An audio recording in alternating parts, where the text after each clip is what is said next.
हमारे मुख्यमंत्री जी पे इतनी चर्चा होती है, मैं पूरे भारत में जाता हूं, इतनी चर्चा होती है। लोग कहते हैं कि वे तो संत हैं, वे तो पीठाधीश्वर हैं और शासन, और हमारे यहाँ जो घटनाएं होती रहती हैं, अपराध मुक्त जो प्रदेश हुआ। तो मैंने लोगों से कहा कि देखो, संतों का काम ही होता है। दो प्रकार के संत हैं। एक संत वो हैं जिनसे सज्जन व्यक्ति मिलता है और मिलते ही मोक्ष को प्राप्त करता है। एक हमारे महाराज जी हैं, दुष्ट व्यक्ति दिखता है, मिलता है और फिर मोक्ष को प्राप्त करता है। दोनों प्रकार से साधन संपन्न है।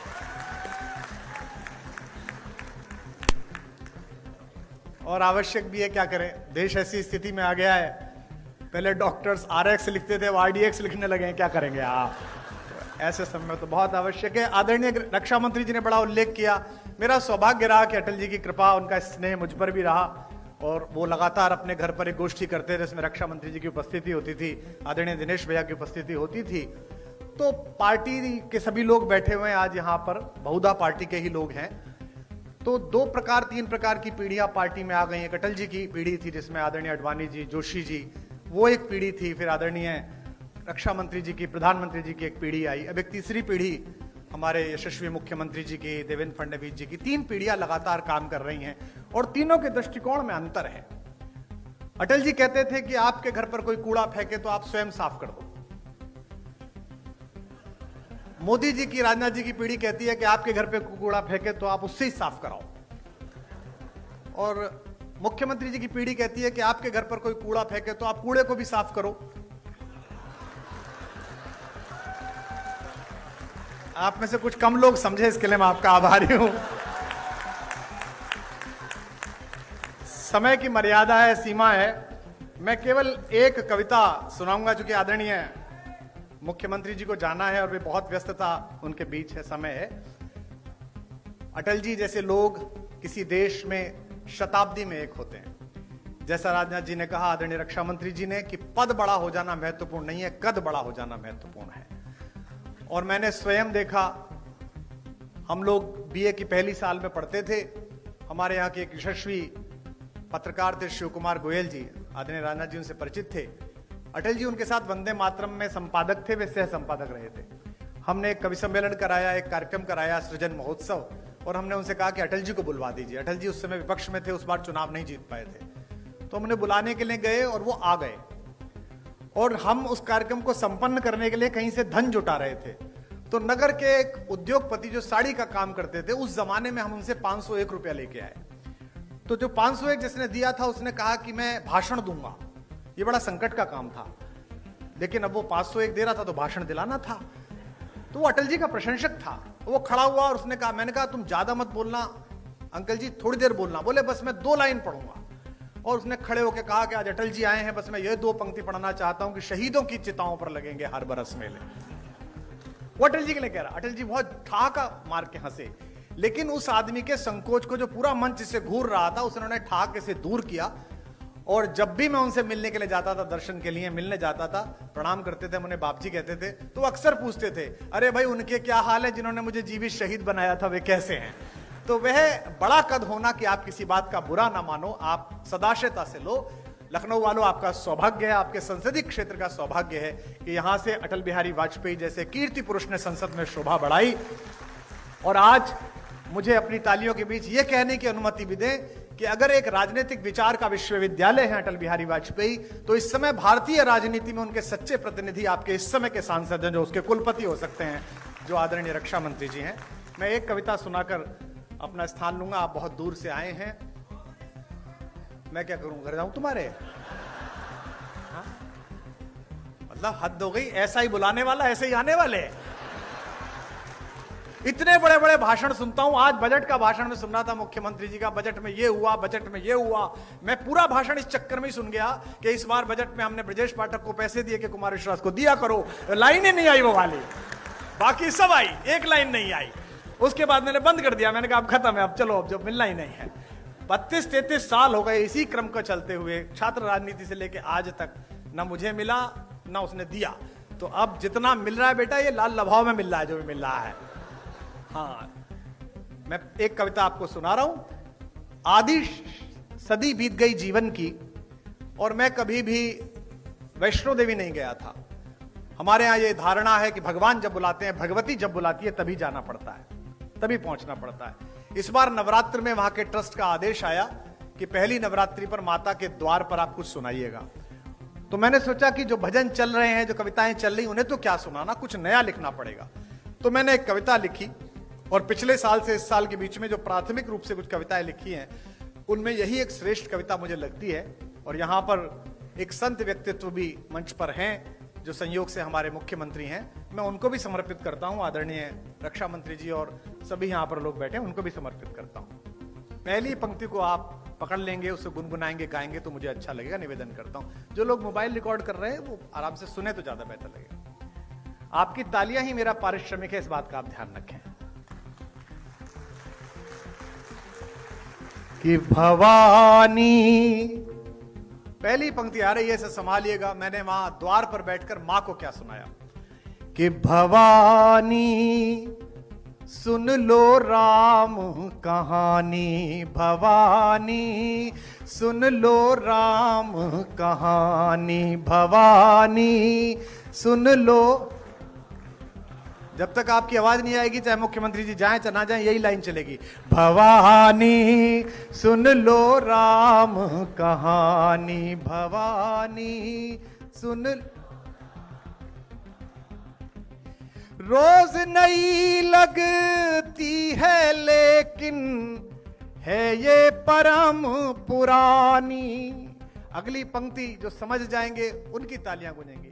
रोज नई लगती है लेकिन है ये परम पुरानी, वही कहानी एक जो तुमने, वही कहानी एक जो तुमने दो जन्मों में मानी, भवानी सुन लो राम कहानी, भवानी सुन लो, भवानी सुन लो राम कहानी। इस कहानी में क्या है, जिस कहानी का समर्थन भी बहुत है और विरोध भी पर्याप्त ही हुआ, कि मात पिता का मान, भाइयों के स्नेह का मानक। आपकी वाह मिले। मात पिता का मान, भाइयों के स्नेह का मानक, सत्य सनातन परंपरा का युग युग अमर कथानक, सत्य सनातन परंपरा का युग युग अमर कथानक। इसको गाकर धन्य हुई ऋषि वाल्मीकि की वाणी। अगली पंक्ति पर पूरा हॉल गूंजेगा। इसको गाकर धन्य हुई ऋषि वाल्मीकि की वाणी, इसकी महिमा इसकी गरिमा, इसकी महिमा इसकी गरिमा बजरंगी ने जानी, भवानी सुन लो राम कहानी, भवानी सुन लो राम कहानी, भवानी सुन लो, भवानी सुन लो। अपना कोई आदर नहीं है, कोई सम्मान नहीं है, किसका कौन इतना कविता का इतना आदर कहां से हो कि इतने महत्वपूर्ण लोग बैठे और अपना समय दें। हम जिसे गा रहे हैं उसका नाम बहुत बड़ा है। पंक्ति पढ़ रहा हूं और पहली पंक्ति पर जो कवि यहां बैठे हैं, साहित्यकार बैठे हैं, उनका स्नेह मिले। और भारतीय जनता पार्टी के लोग कितने भी गर्वित हो जाए कि इतने राज्यों में सरकार है, केंद्र में 3 बार आएगी, चौथी बार आएगी, हम तो ये मानते हैं कि जैसी भी पार्टी है, जो भी एक कवि के द्वारा चलाई गई है, कवि के परिश्रम से, उसके शब्दों से चली है। कि तुलसी तुलसी से, तुलसी तुलसी से पावन हो गए कथा यह गाकर, तुलसी तुलसी से पावन हो गए कथा यह गाकर, भाग्य बली हैं फिर भी खुद को कहें राम का चाकर। भाग्य बली हैं फिर भी खुद को कहें राम का चाकर। एक पंक्ति खास तौर पर सुन लीजिएगा। भाग्य बली हैं फिर भी खुद को कहें राम का चाकर। जब तक सब नहीं बजाओगे यही चल रही है। भाग्य बली हैं फिर भी खुद को कहे राम का चाकर। यह कोरी कल्पना नहीं है आगम निगम बखानी। यह कोरी कल्पना नहीं है आगम निगम बख। लखनऊ में हाई कोर्ट की एक ब्रांच है। यह देश अद्भुत है। यहां राम हुए हैं या नहीं हुए हैं, इस बात का मुकदमा सुप्रीम कोर्ट में 30 साल चला। न्याय के देवता को न्याय के मंदिर में ही पुष्ट कराना पड़ा कि वे वहीं पैदा हुए हैं जहां उनका मंदिर बना है। अद्भुत देश है। और विडंबना देखिए कि जब आखिरी चरण में मुकदमा था, उन्हीं दिनों रामनवमी की छुट्टी पड़ गई, तो सुप्रीम कोर्ट बंद हो गया।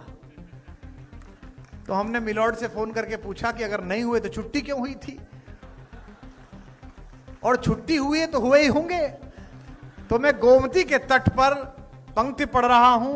राम हुए हैं नहीं हुए इसकी गवाही देने के लिए मैं एक पंक्ति लेकर आया हूं। यह कोरी कल्पना नहीं है आगम निगम बखानी। अगली पंक्ति का गवाह अच्छा लगे तो उसकी लहरों के समान तालियां उठती देखूं। यह कोरी कल्पना नहीं है आगम निगम बखानी। युग युग से इसका साक्षी है, युग युग से इसका साक्षी है मां सरयू का पानी भवानी। सुन लो नी भवानी, सुन लो